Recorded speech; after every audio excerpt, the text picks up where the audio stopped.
Assalamualaikum warahmatullahi wabarakatuh. Rabbi ishrah li sadri wa yassir li amri wahlul 'uqdatam min lisani yafqahu qawli. Alhamdulillah ta'ala lam tabat al-qira'ah wa qira'at al-ma'rifah wa al-ibadah wal ibadah ta'ala wahda. Asyhadu an la ilaha illallah wa asyhadu anna Muhammadan abduhu wa rasuluhu la nabiyya ba'da amma ba'd. Ya ayyuhal ikhwan wal akhwat rahimakumullah. Allahumma fi kitabil karim. A'udzubillahi minasyaitonir rajim. Bismillahirrahmanirrahim. Ya ayyuhalladzina amanu idza qila lakum tafassahu fil majalisi fafsahu yafsahillahu lakum yarfa'illahu alladzina amanu minkum walladzina utul ilma darajat. Wallahu bima ta'maluna khabir. Sadaqallahul aliyyul azim. Wa qad qala Rasulullah sallallahu alaihi wasallam fil hadis, Allahumma anfa'ni bima 'allamtani wa 'allamni ma yanfa'uni wazidni ilman. Rawahu at-Tirmidzi. Amma ba'd. Puja dan puji syukur marilah kita haturkan kepada Allah Subhanahu wa taala selalu mencurahkan nikmat kita berupa nikmat iman, kesehatan dan kesempatan kepada kita semua.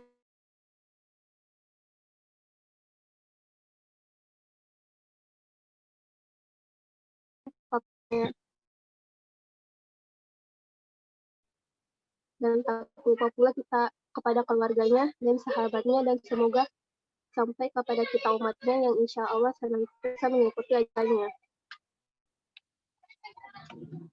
Alhamdulillah, pada kesempatan kali ini saya akan menjelaskan tentang adab menuntut ilmu di dalam Islam. Ayyuhal ikhwan wal akhwat rahimakumullah. Ada segala kebaikan dan pengetahuan, yang mana di sini ilmu itu merupakan suatu sarana yang menjalankan apa yang Allah perintahkan kepada kita. Dan telah dikatakan bahwasanya tak sempurnalah keimanan seseorang dan tak sempurna pula amalnya kecuali dengan ilmu. Karena dengan ilmu itu kita bisa menyembah Allah, dengan ilmu kita bisa menuntut ilmu, dengan ilmu kita bisa melakukan semua pekerjaan, dan dengan ilmu pula kita bisa menyebarkan agama Allah Subhanahu wa taala. Dan hal ini pula yang membuat kebutuhan pada ilmu itu lebih besar dibandingkan Tuhan kita kepada kebutuhan makanan dan minuman. Kenapa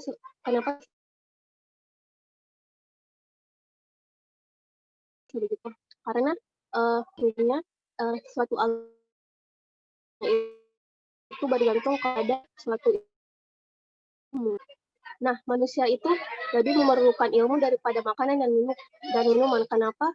Karena makanan dan minuman itu hanya kita butuhkan 2 atau 3 kali dalam sehari. Sedangkan kalau dengan ilmu itu kita membutuhkannya di setiap waktu dan setiap tempat dan setiap zaman. Sebagian para kita itu memahami bahwasanya hukum menuntut ilmu ini sekedar yang mana kita akan mendapatkan pahala apabila menjalankannya, dan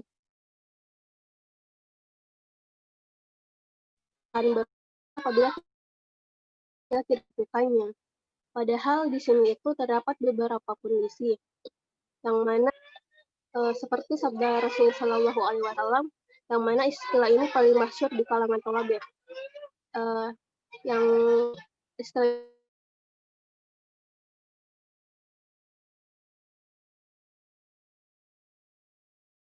ini adalah talabul ilmi Predator lakukan muslimu wal muslim bagi setiap muslim dan perempuan.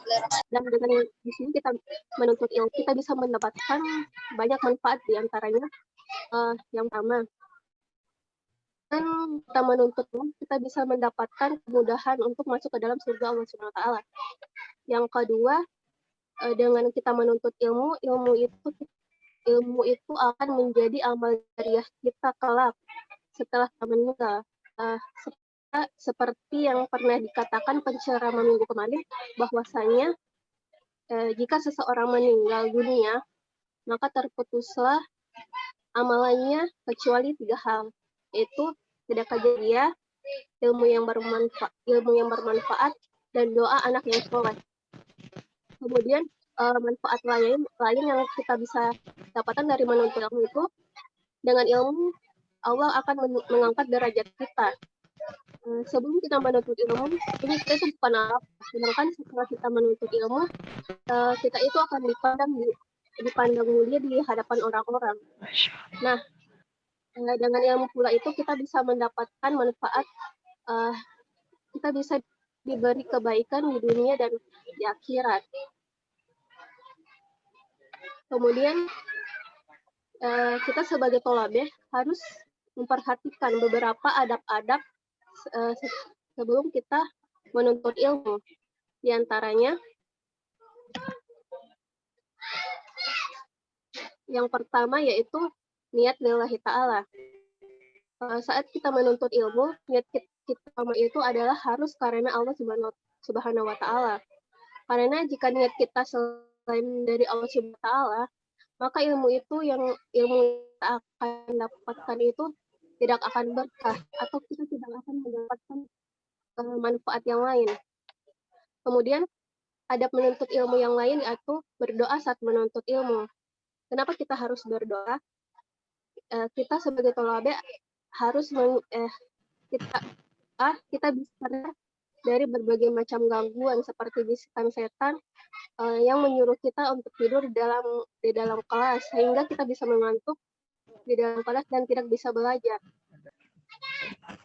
Kemudian adab lain yang harus kita suatu itu adalah bersungguh-sungguh dalam menuntutnya.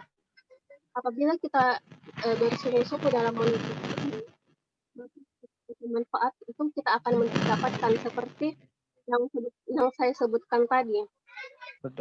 Kemudian adab yang selanjutnya itu menjauhi maksiat. Mendapatkan ilmu yang bermanfaat dan penuh berkah, maka kita harus menjauhkan diri dari maksiat. Karena maksiat itu akan membuat otak kita itu akan sulit berkonsentrasi dan tidak berpikir. Sehingga ilmu yang kita tangkap juga itu sulit kita mengerti. Jadi kita harus menjauhi maksiat, baik itu maksiat mata, maksiat pikiran, dan lain sebagainya. Kemudian yang selanjutnya yaitu saat kita menuntut ilmu, kita tidak boleh sombong. Karena jika kita ingin mendapatkan ilmu yang bermanfaat, gitu kita harus tetap rendah hati. Jangan merasa sombong. Ketika kita sudah merasa cukup dengan ilmu yang kita miliki, akan ada kalanya membuat kita mendapatkan musibah apabila kita sombong dengan ilmu yang kita dapatkan itu. Dan kalau kita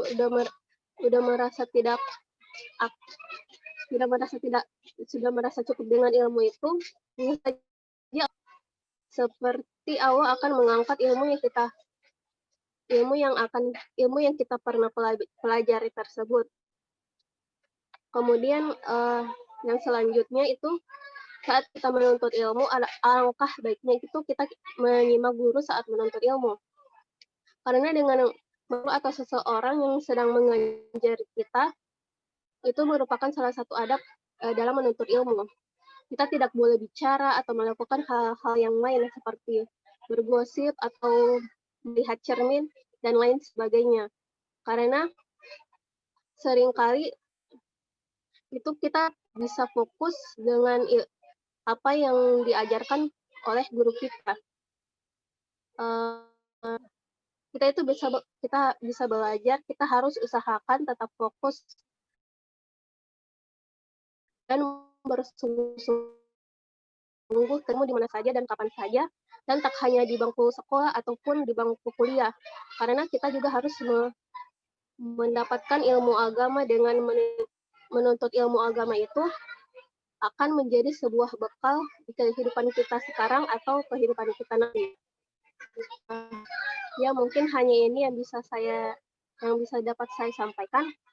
Apabila ada kekurangan, mohon di akhirul kalam. Billahi taufiq wal hidayah. Wassalamualaikum warahmatullahi wabarakatuh.